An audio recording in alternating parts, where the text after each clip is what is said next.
Et bonjour à toutes et tous, ici Jonathan d'Archéomusée et aujourd'hui je vous propose de vous parler un petit peu du projet Mercenaires. Ce projet, je l'ai présenté rapidement en début d'année en parlant de tous les projets de 2024 et aujourd'hui j'en fais une petite vidéo pour vous en donner un petit peu plus en détail. Alors ce projet, il a pour but de proposer nos services en réalité à toute structure qui le désirerait, musée, MJC, association, bref un peu de tout, école éventuellement, alors même si j'ai pas à titre personnel l'agrément éducation nationale, voilà, mais après je peux essayer de faire une demande au besoin. Nous, ce qu'on va faire, ça va être essentiellement les activités déjà classiques du blog, c'est-à-dire la critique d'exposition temporaire, la lecture de catalogue éventuellement, même si je trouve que ces derniers temps je me suis un peu calmé là-dessus, parce que j'ai plus le temps et les livres s'entassent sur ma pile à lire, mais également les photoreportages d'événements, comme on le fait déjà pour la guerre des Gaules, qui arrive très bientôt au moment où je tourne cette vidéo, puisqu'elle est dans moins d'un mois à peu près. Et puis également les journées romaines d'Autun, par exemple, pour citer deux événements auxquels je vais régulièrement. Voilà. Et la grande nouveauté de 2024, c'est qu'on va pouvoir proposer un stand. Ce stand, il sera thématique, on pourra discuter des thèmes que l'on peut proposer. Il y en aura forcément sur de la pop culture, donc on va avoir du jeu vidéo, du manga, de la BD, du cinéma, de la série télé, effectivement, on va avoir beaucoup de choses. Et là, on peut diviser ça en deux thèmes. On peut diviser l'archéologie et les périodes, les époques en fonction d'eux, hein, parce que là, j'ai de la guerre des Gaules, j'ai de l'Égypte antique, guerre punique, préhistoire, enfin bref, on a de quoi faire pour à peu près toutes les périodes, même si certaines seront moins représentées. RIP Âge du bronze, dont j'ai une seule BD qui s'appelle D'une rive à l'autre, je crois, qui est très très bien, je vous la conseille au passage. Voilà.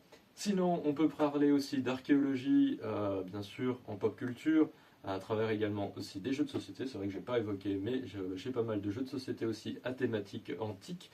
Et on peut aller jusqu'aux différentes spécialités, avec notamment des reconstitutions d'objets qui peuvent être présentés pour parler des différentes spécialités, enfin deux différentes parce qu'il y en a vraiment beaucoup, et éventuellement avoir des petits jeux comme ça pour compléter. Et par la suite, on peut également aller vers une autre nouveauté que je présenterai dans une autre vidéo. Ce sont nos archéoboîtes qui arrivent petit à petit. Celle-ci est finie, c'est celle sur l'anthropologie.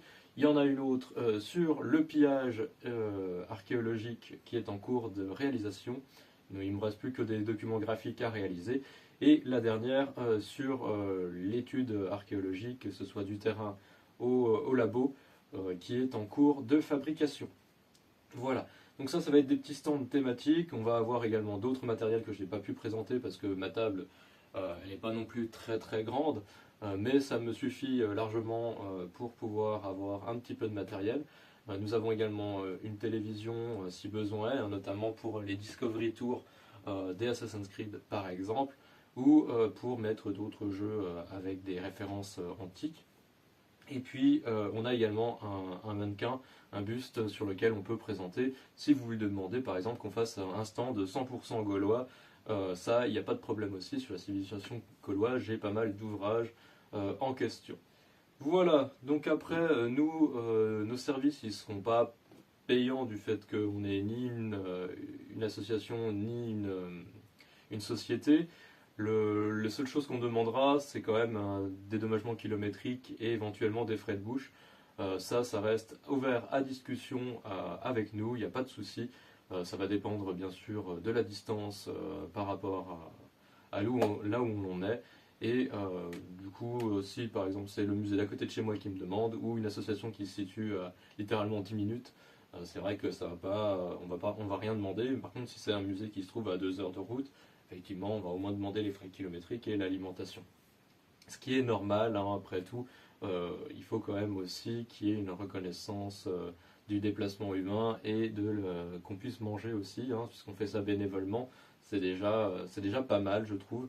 Et si jamais vous voulez d'autres détails, n'hésitez pas à nous contacter. Vous retrouverez de toute façon dans la description de la vidéo tous les réseaux sociaux sur lesquels vous pouvez bien évidemment nous contacter Et normalement, je crois que sur YouTube, il y a également l'adresse mail qui traîne quelque part sur notre page à propos. Donc voilà, vous devriez trouver toutes les informations. Là-dessus, je vous laisse, je vous souhaite à toutes et tous une très bonne journée et à très bientôt pour pouvoir vous parler un peu plus en détail des archéocubes, des archéoboîtes. Merci, à ciao, à plus.